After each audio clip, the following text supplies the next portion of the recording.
Buenas tardes. Hoy, martes 21 del 2019, trataremos nuevamente temas de tipo humanista y creo que la reflexión de hoy va enfocada a un tema que se ha manejado, yo creo que desde que el ser humano ha estado sobre la faz de la tierra.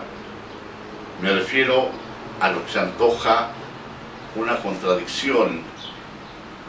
Me refiero específicamente, por un lado, a la libertad y por otra parte, a lo que se ha llamado el determinismo.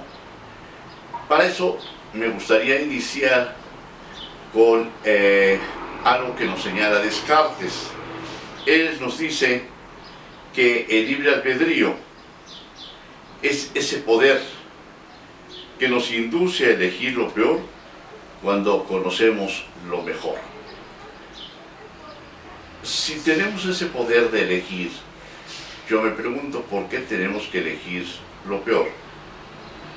Pensemos un poco en todo el mundo cristiano, cuando hablan como una meta, como un objetivo, el casarse. Es decir, hay dos alternativas: el mantenerse soltero y el casarse.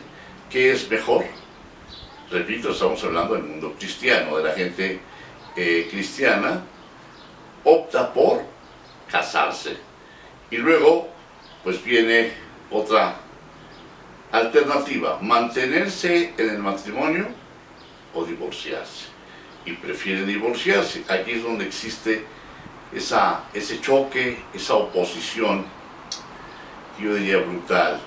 No estoy hablando de un divorcio, de que el divorcio sea algo excepcional, no. Creo que hoy, por regla general, el divorcio se da, yo creo que de 20 matrimonios dentro de un contexto histórico de 30 años, los divorcios van a superar esos matrimonios. Repito, no son los mismos, sino que estamos tomando en consideración los matrimonios anteriores, a grado tal que la ley ya no opone dificultad alguna para poder divorciarse. En la Ciudad de México hoy se maneja lo que conocemos como divorcio express. En el Estado de México se habla de un divorcio incausado. ¿Qué significa esto? Pues ni más ni menos que basta con la voluntad de uno de los cónyuges para poder divorciarse. Bueno, después de este ejemplo, planteo yo, ¿por qué casarse? ¿Cuál es el ícono, cuál es el modelo, podríamos decir, del cristianismo? Pues es difícil recurrir a la Biblia, a la Sagrada Escritura, y nos encontramos en el Nuevo Testamento la aparición de Jesús. Jesús, dentro de el Evangelio, o de las 4 versiones del Evangelio, nos vamos a encontrar que nunca se casó. Es decir, si el modelo es no casarse, pregunto yo entonces por qué los cristianos eligieron casarse. Y lo más curioso, y después, como dijimos hace un momento, divorciarse. Pero bueno, esto es una elección. Esto es, podríamos decir, hacer uso de nuestra voluntad. Por otra parte, nos dice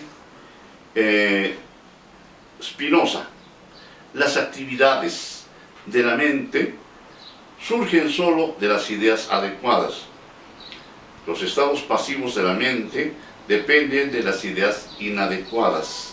Una idea adecuada es, para Spinoza, no solo una idea clara y diferenciada, sino esencialmente aquella que conlleva el conocimiento de su propia causa.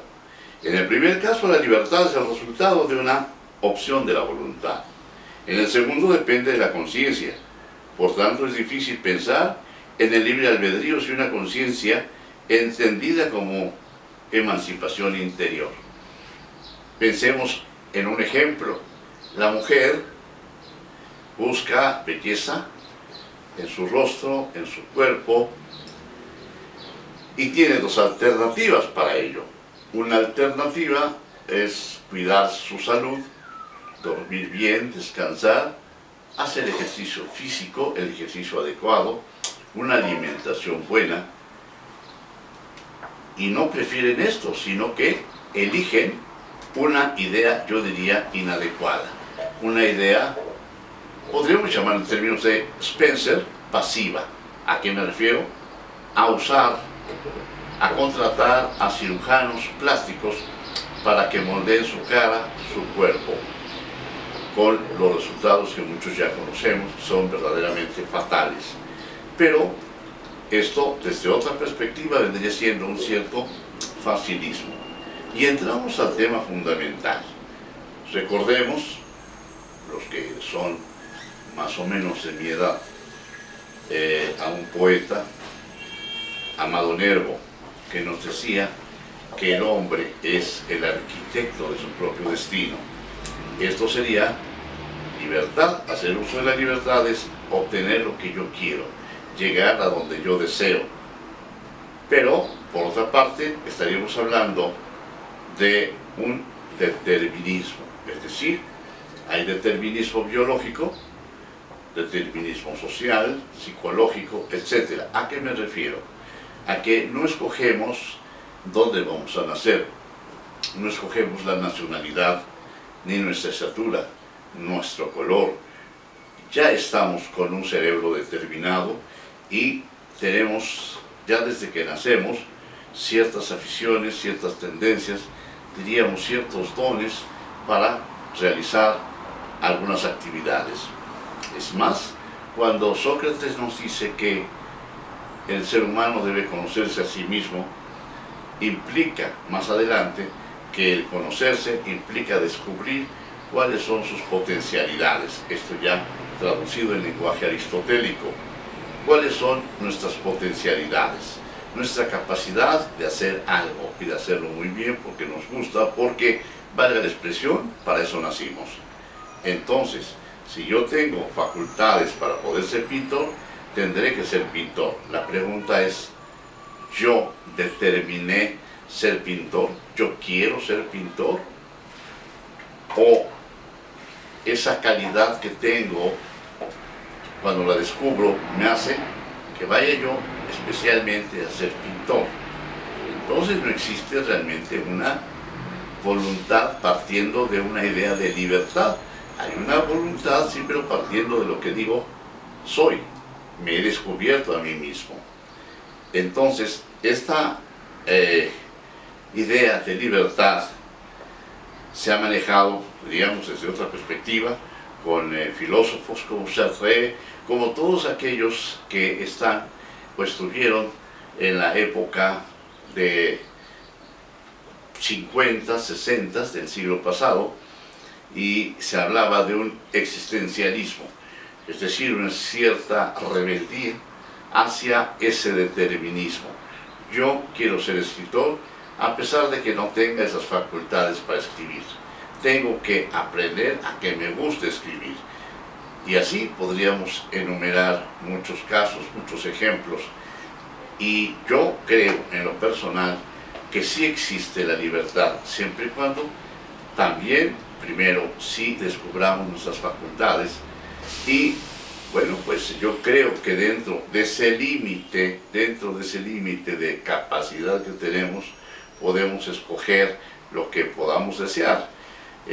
Esto, desde luego, ya no es cuestión de determinismo contra la libertad, sino, yo diría, siguiendo a Erich Fromm, hablaríamos de un determinismo contra, más bien, una libertad contra fatalismo, no contra determinismo, aunque, repito, no podemos hablar de blanco y negro, sino de esos matices, porque ciertamente no es fácil decir que yo quiero dedicarme al básquetbol si mido unos 60 de estatura. Es decir, sabemos de antemano que un jugador de básquetbol requiere de una estatura determinada. Y por hoy creo que es suficiente. Dejo a ustedes los comentarios sobre esta reflexión Y recuerden que podemos, dentro de esas limitantes, podríamos decir, que nos da la propia naturaleza, hacer lo que nosotros queramos hacer, siempre y cuando vayamos no solamente por una libertad que se nos da, sino por la conquista de la libertad. Que tengan estupenda semana. Muy buenas tardes.